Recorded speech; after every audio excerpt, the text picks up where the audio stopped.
umutima w'Imana harimo ibyiza gusa binezeza umutima.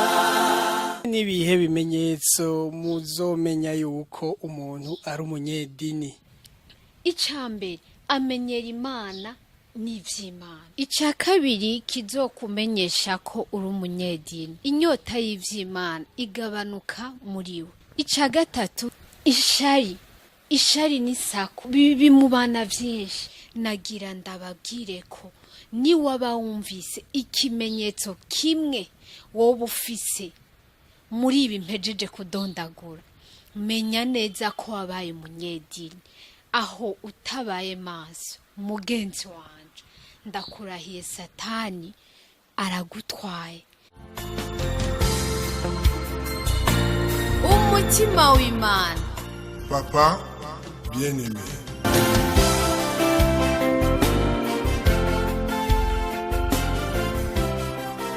Ndaramukije abakunzi b'umutima w'Imana, ndazi yuko muri benshi cyane mukunda ibikorwa bica ku mutima w'Imana. Jewe tuvugana ni Papa bien-aimé. Uyu munsi rero dufise n'umutumire, reka nawe yivuga. Nanje ndabaramukije cyane abakunzi bo ku mutima w'Imana. Uwo muganira nawe uyu munsi ni Mama bien-aimé. Ego murakoze cyane. Hanyuma uyu munsi mbega duhava tuvugana kuri teme ivuga ngo iki? Ibimenyetso biranga umunyedini. Umunyedini, mbega idini ryo ni iki? Idini ni bibanza bihari dusanzwe tuzi bitandukanye abantu bahuriramwo bagiye gutazira Imana. Ni bibanza bitwakira bikaturera bikadukuza mu vy'ijambo ry'Imana, hakageraho natwe turera abandi. Ego, hanyuma umunyedini nawe aca bande? Now muca mwumva ko umunyedini n'uyu muntu yashitse muri vya bibanza, aradibama, aricaye, ntakiriko arabandanya ubuzima Kristo yarashitse. Kandi uyu muntu ntitwibagire ko abahamaze imyaka itari mike, ntakiriko arakomeza urugendo yatanguye ruja mu ijuru.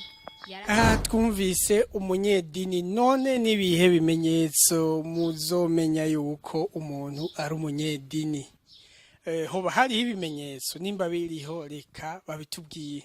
Ego, ikimenyetso ca mbere kizokumenyesha ko uri umunyedini, icambere amenyera Imana n'ivy'Imana. Ati amenyera Imana n'ivy'Imana gute? Uyu muntu kuko aba amaze imyaka myinshi ari mu rusengero, abasigaye yaramenyereye amaprograma yose abera mu ngoro y'Imana, abasigaye aji accent y'umupasiteri umwe wese. Uyu muntu abasigaye aji ronjegeze, arazi indirimbo havuyemwo ubereye amashimwe mwami. Arazi ko haca hakurikira Imana ni nziza, haleluya, Imana ni nziza.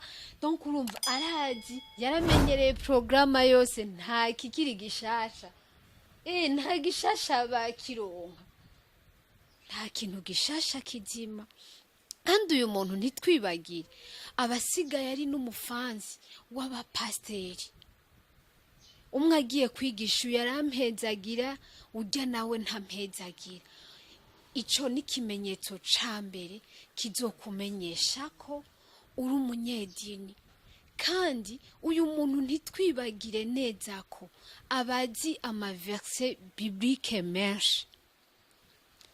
Vraiment iyo muri ko murayaga urumva ari umuntu azi ibintu byinshi, ariko ugiye mu buzima bwiwe bwa misi yose waraba ukabura ayo maverse biblique, ukabura ica mu mari, ugasanga ntahinduka. mu buzima bwiwe. twumvise ikimenyetso ca mbere kizokwereka yuko uri umunyedini. Mbega hoba hariho ikindi kimenyetso kizokwereka yuko wewe uri umunyedini? Icya kabiri kizokumenyesha ko uri umunyedini, inyota y'ivy'Imana igabanuka muri we, kuko gutinya Imana, kuyikunda no kuyubaha biva muri we.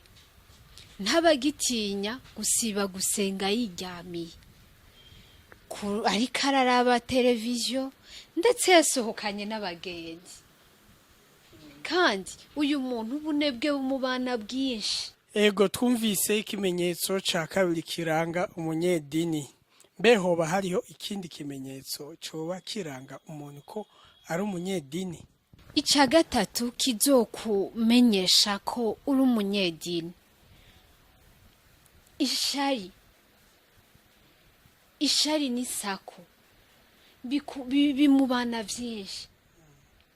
Uyu muntu kuko ataba acitwararitse ibijyanye n'ijambo ry'Imana, abasigaye afise ibindi muri we yitwararika, abasigaye yitwararika ibijyanye n'ubuzima bw'abantu, akifuza kumenya uko abantu babayeho, ubuzi bakora.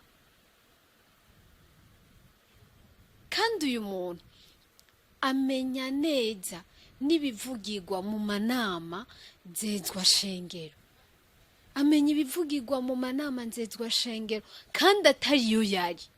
Uyu muntu ntaba akinezererewe ugutera imbere kwa bagenzi be. Umubwiye uti naka yaronse akazi mu gihe ari umukobwa, murabizi namwe abantu b'iki gihe, umubwiye uti ujya mukobwa naka yaronse akazi, oya ujya wewe ujya yarishikanye, ibyiwe turabizi. Umubwiye uti naka yaronse umushansi, yohoho ndaguhaye amezi 2, ivyabarya ntibizorama. Donc umuncamake nshatse kuvuga ko uyu muntu mu kanwa kiwe, komantere ziwe, donc nizo gucoza abandi, kandi uyu muntu tumenye neza ko agwisha imitima ya benshi batarashikama mu gakiza. Ayeye, twumvise ibimenyetso bitatu biranga umunyedini. Urumva yuko ari ibintu bikomeye cyane kuba abantu bamenya Imana, bahamagana Kristo mugabo bakaca bagenda kudibama muri ayo masengero tuba twahawe ngo aturere. None nakahe kajambo ubwira abantu kenshi usanga babaye abanyedini? Na cyane ndongeye gutera kamo abakunzi b'umutima w'Imana. Ndazi ko muri benshi cyane mukunda ibikorwa bica ku mutima w'Imana. Namwe mwese muduteze amatwi, nagira ndababwire ko ni waba wumvise ikimenyetso kimwe wowe ufise muri ibi mpejeje kudondagura, menya neza ko wabaye umunyedini. Aho utabaye maso, mugenzi wanje, ndakurahiye Satani aragutwaye. Mumenye ko hari ubwami bubiri, hari ubwami bwa Satani n'ubw'Imana. Rero ico no guhanura nuko wosubira ukibuka rwa rukundo rwa mbere wakunda Kristo, wibuka urukundo rwa mbere wakunda Kristo, abari gusubira gubyura muri wewe, wongere kugira inyota y'ivy'Imana ibe muri wewe. Mwarahezagiwe. Ndashimiye cyane abakunzi b'umutima w'Imana, ndashimiye n'abakurikiye iki kiganiro n'umutumire wacu, ndamushimiye cyane. Yesu abaha umugisha, mukomeze gukurikirana ibikorwa bica ku mutima w'Imana. Mwarahezagiwe. Umutima w'Imana. Papa bien-aimé.